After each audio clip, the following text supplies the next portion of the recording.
Hello, everyone. The wintry abode of the White Walkers. Did you watch that here? And today I want to revisit everyone's favorite Game of Thrones faction, the White Walkers. And for my subscribers, one of my first videos. And man, there were a lot of promises in that video. I'm sorry I never kept up with them, but moving on to the here and now. And with the series having ended, we got some answers to the White Walkers. But if you're like me, you want more. And lucky for us, what we have in the show is very different to what we have in the books. In the show, the Walkers are seemingly just drones of the Night King, and they're an out-of-control spell by the Children of the Forest. We never see much personality from them. However, in the book, there is no Night King character, and for contrast, just from the opening of Book 1, we can tell that the Walkers have humor, language, armor, so it appears that the White Walkers have culture. There is still plenty to speculate on as we wait for the Winds of Winter. Something on my mind, for example, do White Walkers fear death and pain? There has to be a reason for the armor, after all.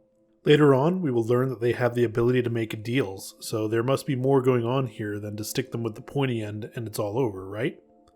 As humans are clearly able to bargain with them, and to bargain with them, you have to have something that they want and that they can't get easily. So join me as this will be more of a discussion and the first part to easily the longest video I've ever done. Grab a drink and pull up a chair to get comfy. I want to revisit the White Walkers and talk about different ideas. And ultimately I hope to find the answer to what the White Walkers are and want and why they've come back. But first, give me 3 blasts by blasting the bell icon for notifications, blast the like button, and blast the subscribe so I know the White Walkers are on their way. So let's get to it, starting with what George R.R. Martin has called them. He compares them to something like the Sidhe, and that's pronounced she, think of a banshee, which are beings from Irish mythology that made a deal with invaders from Iberia to divide the land. This should sound a lot like the pact that was signed by the Children of the Forest and the First Men. So it's very interesting to compare the White Walkers to this when it sounds a lot more like the Children of the Forest. However, we know the Walkers are created by the Children of the Forest by using humans. So I think we get a bit distracted by this quote, and even the wording from George is that they are something like the Sidhe, not necessarily that they are the Sidhe. And like all great authors, I think George has made his own creation here, just pulling from established fantasy, myth, history, and even current events. So let's establish some firm points about the Walkers. As mentioned, one thing we can safely say is that the White Walkers are created beings and not natural to the world.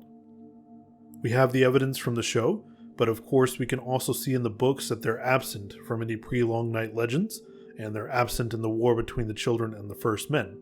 They really seem to burst onto the scene in the Long Night, and of course this is after the pact is signed and after that period of peace. If they are created beings, this also fits with George's statement about them being a different sort of life.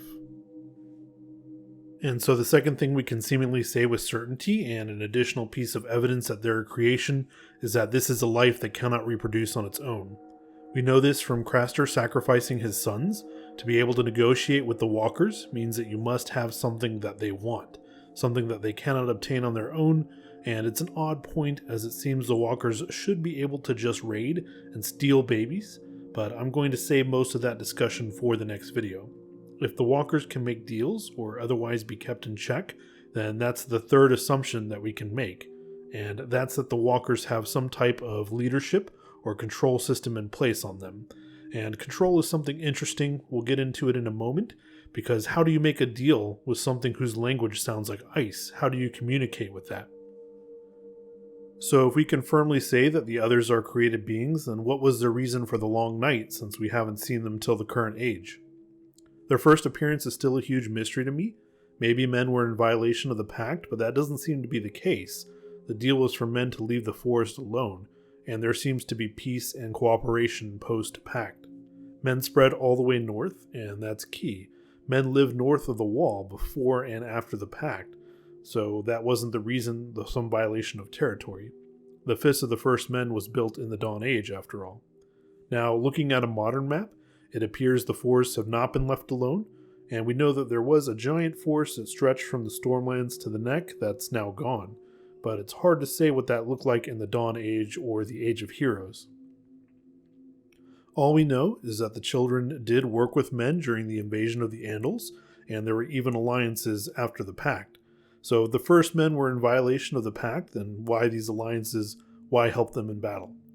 I'd imagine the huge force was removed over time, and even so there are tons of little force, such as the Whispering Wood, Watts Wood, Misty Wood, so it's tough to say if the men are in violation of the pact, but if that's the case, they've been in violation for quite a while now.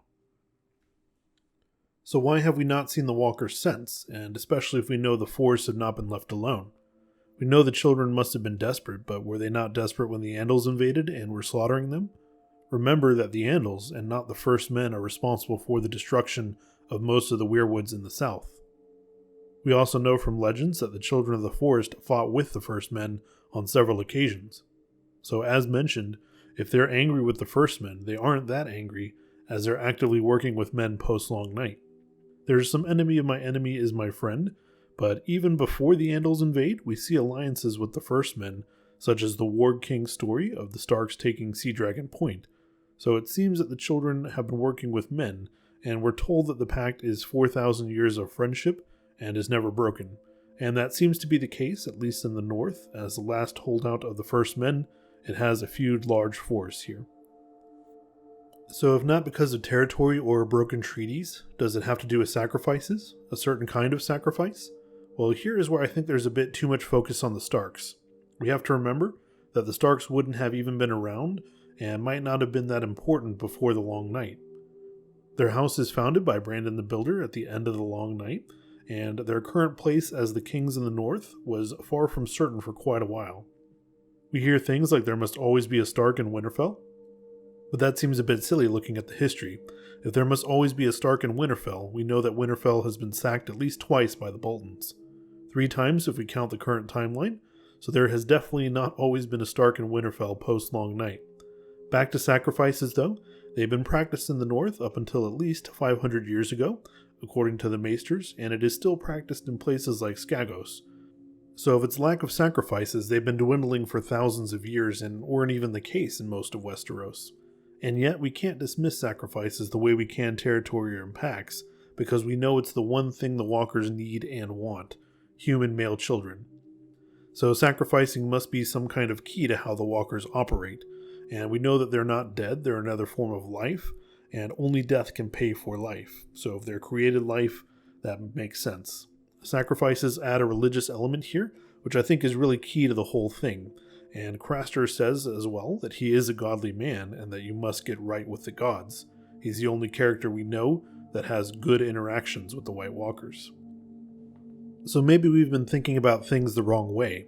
We know from George R.R. Martin that the issue with the unusual seasons in the world of A Song of Ice and Fire is magical and not scientific in nature, and that it will be resolved by the end of the series.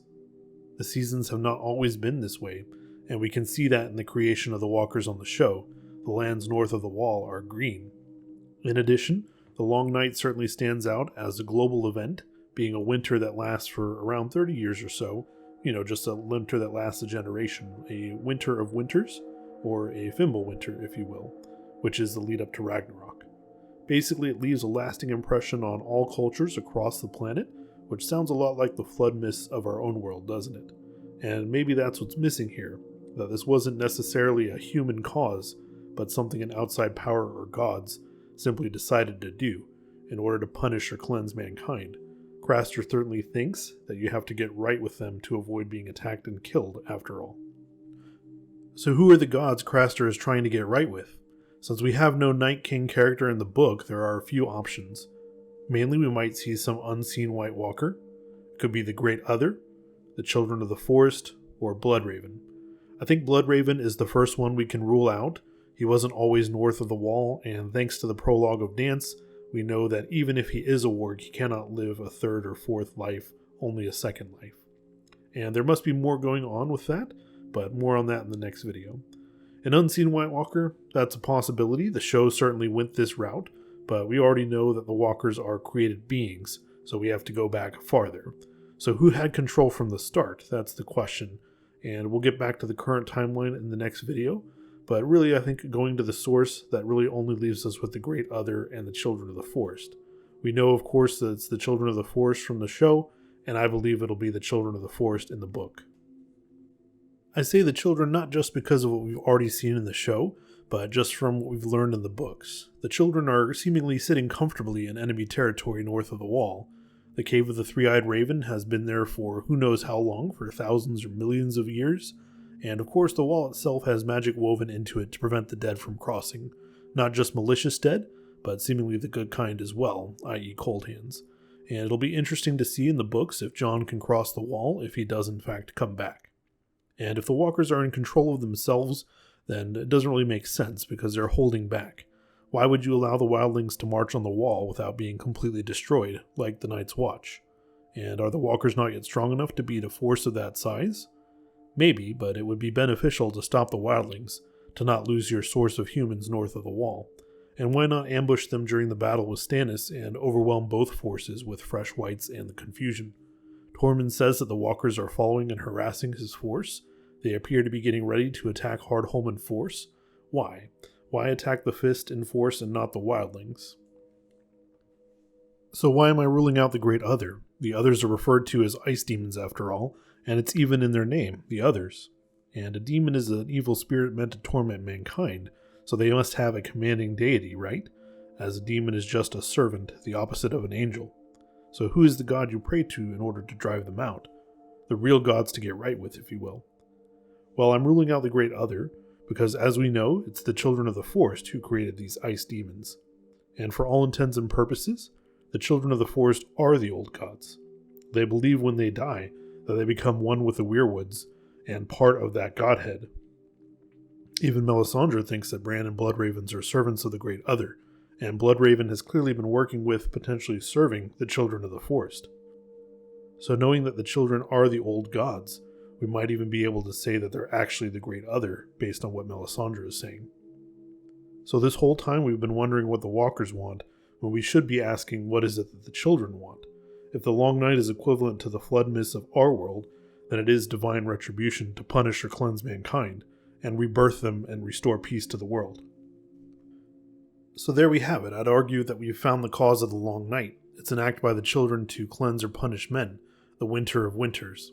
We don't know for sure who would have betrayed the pact, but the children must have had some kind of deterrent or fallback in case men decided to break it. And of course, maybe it wasn't men who broke the pact, but actually just the children.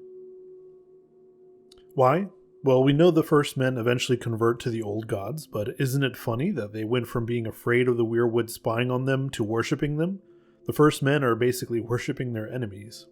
There really isn't any information on why men choose to abandon their original gods and convert, but what better way to ensure men keep the pact, that they leave the Weirwoods alone, than a forced conversion or cleansing by the White Walkers? And of course, that's the purpose of the biblical flood, to wipe out the faithless. If we need more flood tie-ins, they supposedly broke the arm of Dorne by raising or flooding the sea, and then flooded the neck again with water magic. The Long Night lasts a generation. That sounds like wandering in the desert. We know there are spells in Winterfell and Storm's End, similar to the Wall. Maybe these spells are a form of marking to be passed over. Or a huge do not enter. And what comes after a flood? Well, we have a rainbow, and here we have a giant wall that's always described as crystalline and changing colors in the light, like a rainbow. And of course the wall is always said to weep. Maybe the children regret what they've done, and that's why we haven't seen the walkers for so long. After all, the rainbow is a promise to never do it again. And even George R. R. Martin talks about Bran the Builder, and that it's impossible to know if he actually existed, because he's as far from our current events in A Song of Ice and Fire as Noah and Gilgamesh are from ours. Interesting, huh? Well, I have to admit I'm not as familiar with other flood myths or Fimbulwinter, so let me know in the comments below if it fits. What do you think? Is this the reason for the Long Night, this divine punishment by the children unleashing the walkers on mankind? This video is getting way too long, and I still have lots more to get into, things like sacrifices and the Night's King's legend. No, I haven't forgotten about that. And why we see the walkers returning now. So be on the lookout. I hope to have part 2 posted in a few weeks. And thank you so much for watching. Stay safe out there, everyone, and have a wonderful day.